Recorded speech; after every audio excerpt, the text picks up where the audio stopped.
Hey, this is Jocelyn. Welcome to the Positivity in Pregnancy and Motherhood podcast. I have a real treat for you today. I am able to share my doula with you, who I had for the birth of my fifth baby. Now, you don't have to have. Sorry, the baby's actually on my lap making noise. You don't have to have an all natural birth to have a good birth. I've had a C section, I've had two epidurals, and two natural births. And today I give insight, and the doula gives insight on how a doula can help you during childbirth. Hi, I'm Jocelyn, host of the Positive in Pregnancy and Motherhood podcast. I help pregnant women and mothers to find positivity in their season of life through changing their thoughts to work for them and not against them.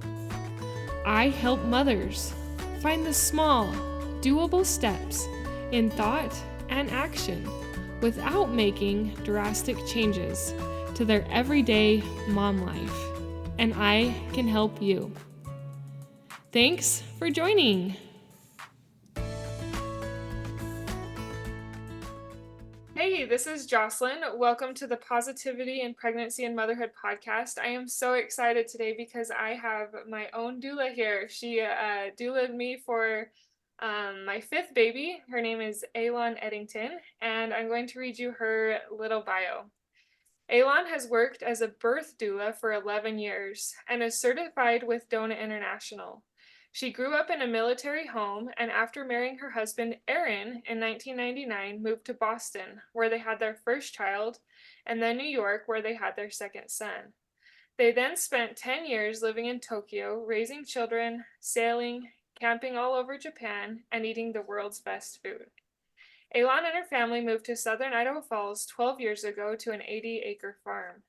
She is the mother of 5 children, 2 boys and 3 girls. She has supported over 170 families since 2012 and sees birth doula work as a significant life calling. Aside from birth work, she enjoys farming with her family, traveling, making music with her family, and growing and preparing organic food. Welcome to the podcast, Elan. How are you? I'm so good. I'm so happy to be here. Thank you for inviting me. Yeah, I'm glad to have you here as well. You made a big difference in my last birth. So tell us a little bit more about yourself, maybe why you became a doula, stuff that way, if you'd like to. Yeah, I'd love to. It's actually fun listening, reminding me that it was your fifth baby that you decided to, I don't know, finally or just welcome a doula on board. It was with my fifth child that I finally invited a doula on board because I started recognizing the benefits of birth doulas because I was trained and then certified as a doula. And I told my husband, well, I want one too. And it was funny because he actually said, well, can't you just doula yourself? And I laughed. I said, clearly you haven't really understood what I've been studying and preparing for and helping women do. So it wasn't until our fifth child that he really appreciated what a doula does. So I actually became interested in birth work shortly after we were married. So this is 25 years ago. I was finishing up my undergraduate degree. I started reading books about childbirth, and interestingly, I wasn't pregnant yet. I wasn't really expecting, to get pregnant anytime soon, but I was interested in it. So I sort of shelved the idea of changing my course in my education to revolve around anything birth related, because I thought, well, maybe that means nursing, maybe it means midwifery. At the time, I was a humanities major studying English and music, and so completely different paths. When I was pregnant with my first son, we lived in Boston, and I read every book I could get my hands on physiologic, or then called natural, childbirth. And when I was in labor, I had a really fantastic first labor, and I had a fantastic labor and delivery nurse who suggested position changes. She suggested things my husband could do to support me, and I had a completely physiologic, natural birth. And that wasn't uncommon in the city we lived in.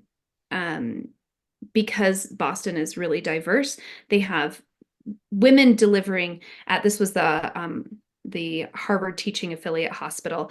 They had women from all over the world delivering there. And so the nurses were really quite knowledgeable and helping women go through the natural unmedicated process of birth. Anyway, after I went home and processed the birth and felt so empowered by it, I told my husband, I said, I want to do what she did for me. And he thought, well, maybe you want to be a labor and delivery nurse. And I said, I'm not sure that that's it. Fast forward over a decade, I think it was 12 years later, I then had 4 children. We'd lived in New York and then Tokyo, and I was still very fascinated by birth work, and I thought that meant I wanted to go into midwifery. We'd moved to Idaho Falls, and I decided to take a doula training, thinking if I got my feet wet, I could figure out, oh, maybe midwifery was going to be the path that I wanted to go on. So I took a DONA international training in Salt Lake, and then started my certification. And part of my certification was to attend certifying births. So I reached out in the community and offered some pro bono services. And the very first woman that asked me to be a part of her birth, I knew her. And it was such a positive experience of support. It was like this triangle around the mother. She had a really supportive mother herself. And I don't always encourage all women to invite the grandma into the room. It takes kind of a special grandma to be a part of the birth team, but we had a really supportive husband, a really supportive grandma, and a doula. And it was this triangle of care around this mother. And it was the most beautiful experience, first experience for me. And I never wanted to deviate from that. I thought, I've arrived. And I think it was because rather than catching the baby, I was interested in holding the mother. It was really about supporting the mom so she could feel this amazing sense of empowerment and help facilitate her with the dance of birth between her and her baby. So I never left doula work. It was really something that I had arrived at and felt like this is my calling. Oh, that is so powerful and so neat. I love how those experiences kind of shape us and lead us down the path even when we're not certain. So that's amazing. So tell us, what exactly is a doula, like slash what does a doula do? Yeah.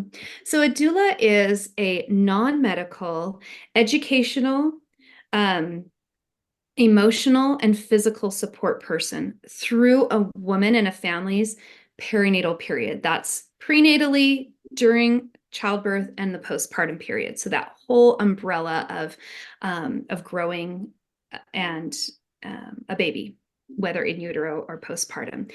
And I specify non-medical because we're not medically trained. We're trained for support and education.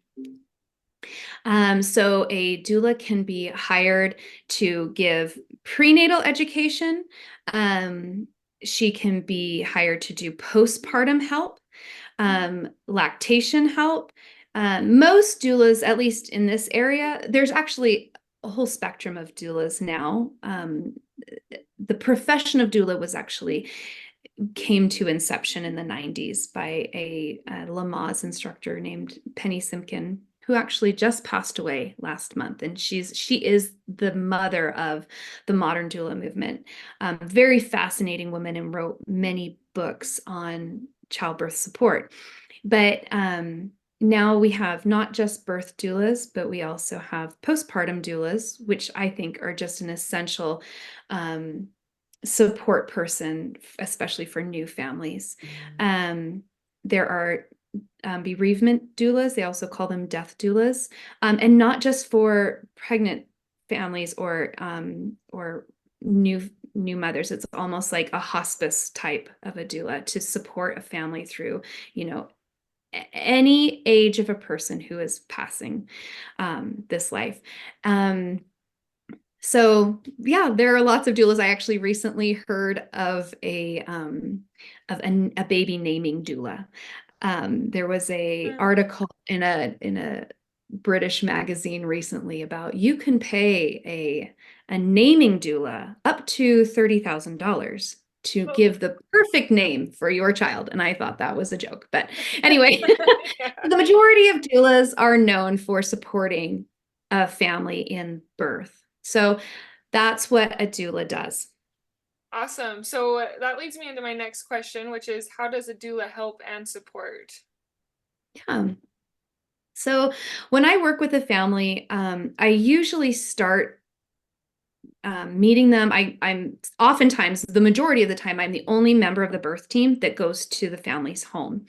And I feel like this is really important, not just in the prenatal period, but especially in the postpartum period. I want to see how the mom and baby are doing and thriving within the home. So when I enter the home, usually the first time is towards the end of the second trimester, the beginning of the third trimester, and just do a lot of listening at first. Um, Doulas are hired by lots of different people, not just women who are looking um, for an unmedicated natural physiologic birth. You know, they're not just looking for those support and comfort measures. I've been hired by single moms. I've been hired by moms whose husbands travel a lot and they're concerned about their partner not being able to attend the birth. Um, I've been hired, actually, I was hired as a part of a team, a three doula team, to support a couple who the husband had cancer and he was in a wheelchair. He was dying. And we had somebody support the husband, somebody support the laboring mom, and the third doula rotated in because it was a highly emotional birth situation.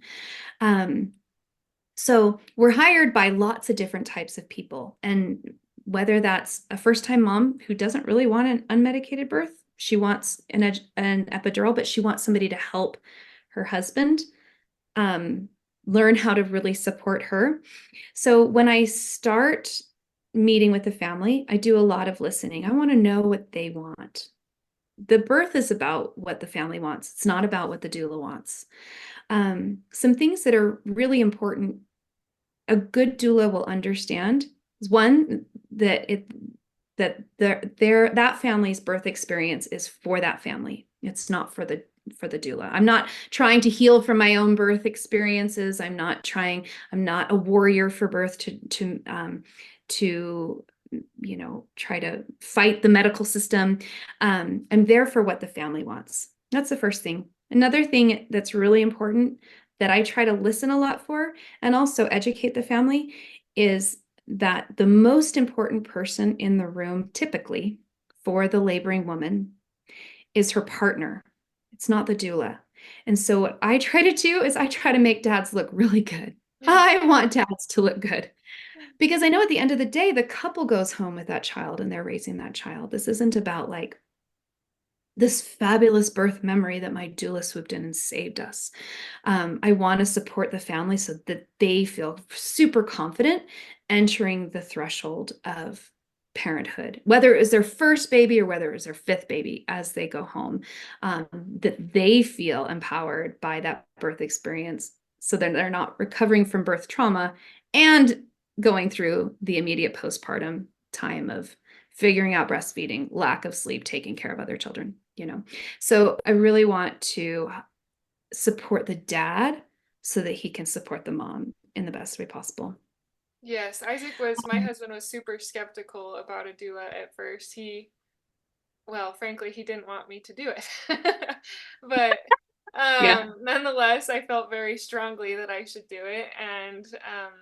And afterwards, he's like, "Yeah, that made a big difference because Elan, she did come to our home. She worked with us and she supported Isaac because he's not into birth. He doesn't love being there, but the ways that she supported him and helped him to show me I was like a powerful, like you mentioned, kind of the triangle, other than it was just you and him for my birth, but it really made a difference for him, and I think that support for dads is definitely it can be neglected, and having a good doula to help you all three work together.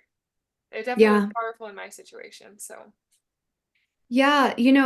Like I told you at the beginning, my husband wasn't, I mean, he didn't even think that I needed to hire a doula because I could doula myself. And it wasn't till he heard a podcaster, actually, thank you for podcasting about doulas.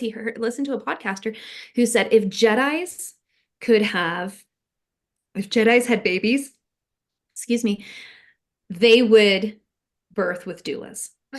And he was like, oh, not that he's some Star Wars reference. diehard Star Wars fan, but he was like, oh, there must be something. He heard another man promote doulas. And since then, some of my best promotions um, come from fathers because they feel empowered, maybe for either whether it was their first child, so it was the first time, or if it was a subsequent child and they hadn't experienced that opportunity to support. I mean, I've had so many dads after the birth said she anticipated what my wife needed even before my wife needed she knew it, and certainly before I knew she needed it, and then she told me how to do it so I could look good. And that's sort of how we're trained.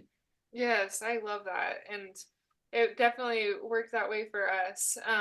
And while we're talking about the benefits, so one of the benefits of having a doula is the support for not just mom but dad. What are the other benefits of having a doula? Yeah. So, one of the things I love to do prenatally is I do childbirth education in their home, and I do it as an umbrella. I'm not a comprehensive childbirth educator in the time that I spend with my clients. That's a whole other um, group of women that I direct my clients to. But I do a basic comprehensive childbirth education class with my clients. And I also help them prepare a birth plan, which I think is really important. So as I'm educating them, I'm listening to the things that they want. And then I'm making notes. And then we try to work on a birth plan together. I give them some formats of ways that they can formulate a birth plan. And then when they write it up, I take a look at it and maybe I'll have comments like, oh, do you remember you really wanted this to happen? Or, this hospital, that's not even going to be on their radar. And so because I've been to all of the hospitals and birth centers and home births in southeastern Idaho, I kind of know how the practices work. And most doulas should know that. So I help them create a birth plan. And then when a family goes into labor, one of the one of the best benefits of having a doula is if they're not planning a home birth, if they're not going to deliver where they are laboring, um, a doula is hired to indicate to the family, okay, now it's time to go to the hospital. A lot of the times dads say that was probably one of the biggest benefits is I didn't know how long labor was going to be. And, they think, oh, a water breaks. That's only in 10% of the birth. That must mean we have to go to the hospital right away. Or contractions start, that must mean a baby's going to fall out of her. And birth takes time. And so a doula is really patient with the process of birth. And so she can help guide the family safely to when the appropriate time to go to the hospital is. Another I mean, probably the biggest reason people hire doula support is for the comfort measures. They want a woman at the birth who knows how to touch the laboring woman in a way that's going to be comforting. That's counter pressure, it's position changes. Certainly, if labor stalls, how we get labor to get going again. Doulas are very adept at knowing lots of tricks in helping the process of labor. There's fabulous evidence behind the benefits of having doulas, and one of the benefits is labors are shorter. The evidence is clear. I can give you some studies behind that labors are shorter for women who hire doulas. That's And I think fascinating. that, I didn't know yeah, about it's that. kind of cool. Sorry to Yeah. interrupt you. No, you're fine. And I'll just name one other great benefit is the lactation support, especially for first time or breastfeeding moms. That doesn't mean it was your first child, but if it's the first time you were, really wanting to breastfeed a child, doula support can be really a game changer. And there is fantastic evidence on the breastfeeding support or benefits of having doula support. Women breastfeed longer if they have hired a doula. So Yeah. lots of great benefits. I mean, and we can I can tell you yes, there's, we have decrease in risk of cesarean. There's actually 25% decrease in that risk. You're more likely to go into a spontaneous birth and have a vaginal birth, obviously. There's a decrease in the use of medications for augmentation, like Pitocin. I told you shorter labors. Babies have higher APGAR scores if you have hired a doula and have doula support. Increase in satisfaction of the birth overall. So there's just fantastic evidence of why doulas we call it an essential ingredient of the birth team. Yes, I love that. I, and that's actually going to lead into my next question. So you had mentioned about going to the hospital and you help them kind of know because you've been to a lot of births, so you know when labor is at the point that you need to leave. And when I first had learned about doulas, I kind of thought they were only for those who wanted like only all natural or Yeah. unmedicated births, or do you only see those births, or do you see births that No. like have you seen C-sections and epidurals? Oh, for sure. I actually I wanted to run some of my own statistics last month. I keep a record of all of my births. What number child um the woman was having and how she went into labor. Now, not all of my clients hire me anticipating a natural birth. Some, like I told you, some have hired me um, just because they wanted more education. And some say, oh, I want to try for a natural birth, but a woman really has to be committed. It's not, I'll try or, not. We have so many options now for pain management, medically speaking, that if you try for it, most likely, you'll ask for medicalized pain management. So I have had lots of families hire me for just that education portion and support during the labor, but with the anticipation of having an epidural. But I ran some statistics last month just to see how many first-time moms, I wanted to see first-time moms, because first-time moms typically it's the longest birth they're ever going to have, typically. And it's usually the hardest. It's the longest marathon. That first baby, really vaginal birth, paves the way. So about 60% of my first time moms go unmedicated. About 40% have epidurals. Now, right now, I think the Idaho Falls Hospital is something about between 90 and 90%. And sorry, 90 and 95% of the women who walk into the Idaho Falls hospitals have an epidural. And so what we see is actually, we know epidurals are expensive. Hiring a doula is not as expensive as getting an epidural. And so the cost of birth is significantly less when a woman has a physiologic birth. And so that's a fantastic benefit of having, our healthcare costs go down. So that's really cool.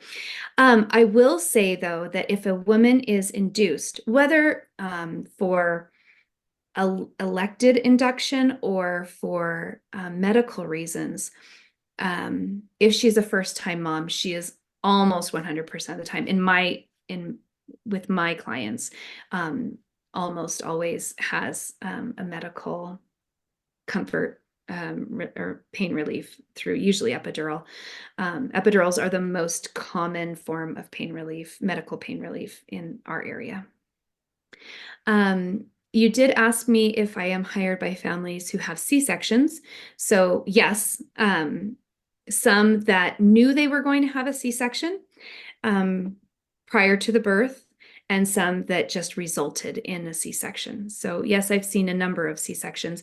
The ones that knew that they were going to have a C-section in prior to labor beginning were either one of two reasons. Position of baby was breech, and despite all of our best spinning babies efforts, I'm going to put a plug out there also. Your doula should know spinning babies, all of those positions to get some optimal fetal positioning of that baby in the pelvis.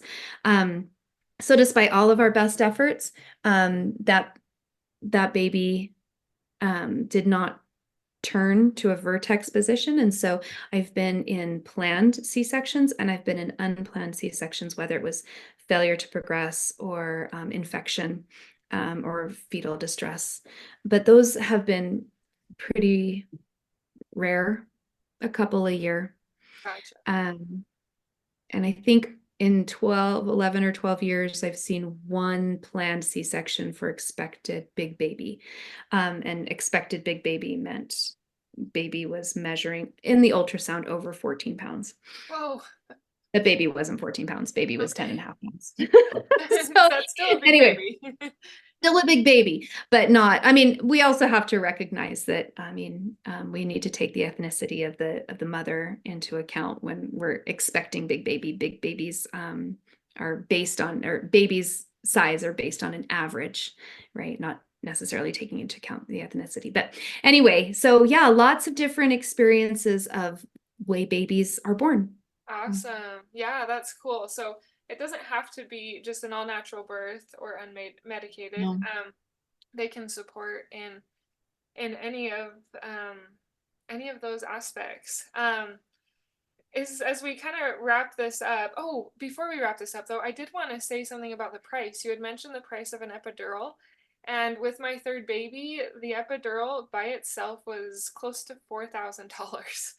And that blew my mind because that didn't even account for my doctor, the hospital, or anything. And yes, you are so right that hiring a doula, hiring you was way cheaper than an epidural. And I also feel like it was more healthy. I mean, my birth progression has definitely gone because I had a C-section and then I had two epidurals and then I did some natural births.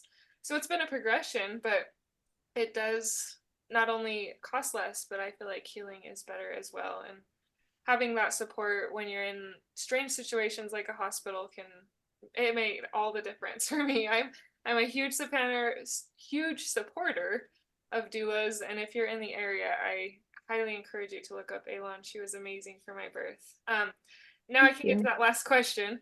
Is there any other advice that you have or that you want to offer for pregnant mamas as a doula? Yeah, I would say two things.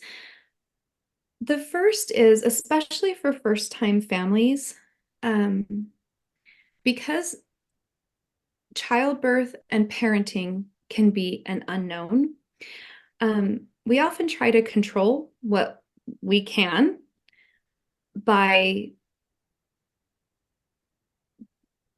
retail therapy. And I say this because if a family is preparing for childbirth, the nursery and the gear is like a super fun component of welcoming a child and into the world, but it actually doesn't educate a family. And so birth satisfaction and parenting satisfaction comes through education, building a community of support. And so to focus a little bit more on the resources of support, education, your circle of care, more than the focus being on is the nursery ready? It's, am I ready? Asking yourself that as an expecting mom.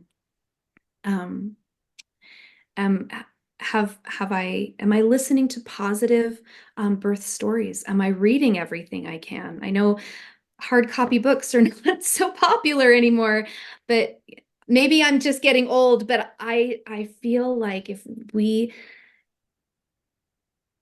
we as women can welcome our children into the world with confidence, our communities and our societies are going to thrive. Unfortunately, the statistics on postpartum depression are so high in the United States, and we can reduce those rates by educating ourselves and by gathering that support. I mean, I don't know how broad your audience is, Jocelyn, but this living in Southeast Idaho during the winter months as an expecting mom, as a new mom, those can be dark months in the postpartum period because the weather's crummy. It's darker. It's cold. We don't go outside. And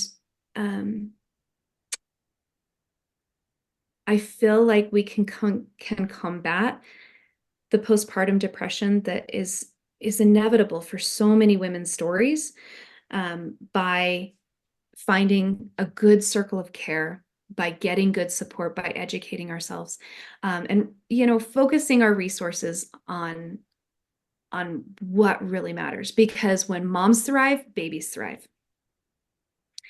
And actually, I'm not going to give any other advice than that. I think that is is great to end on. So, oh, I love that so much, and I feel like that's kind of my mission with this podcast, is to educate, because I feel as I have progressed, I was uneducated about anything with birth at the first. Like it's been a progression, and I want those moms to find this education. Like you said, the birth and parent satisfaction comes through education.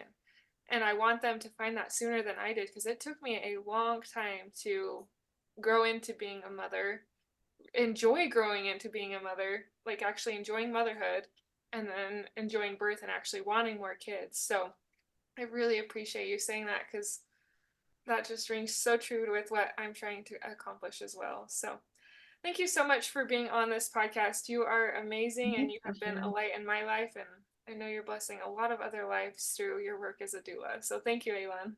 well, thank you for spreading the word and for doing this great work in podcasting for mothers. I think if we empower moms, we empower the world. So good work, Jocelyn. Oh, Thank you're you. so kind. Thank you.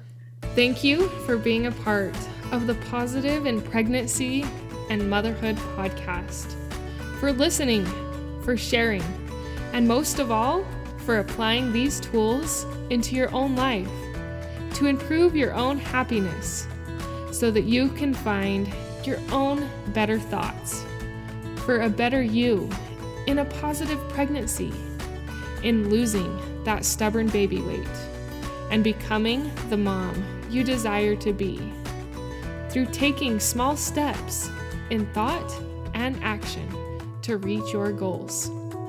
If you are a mother who has an inner desire to enjoy motherhood and pregnancy better, but you are having difficulty figuring it out, I can help you. I can help you find the small, doable steps without drastic changes to your everyday mom life. Reach out, let's connect, and let's see you move forward. My name is Jocelyn, and I thank you for listening. Until next time.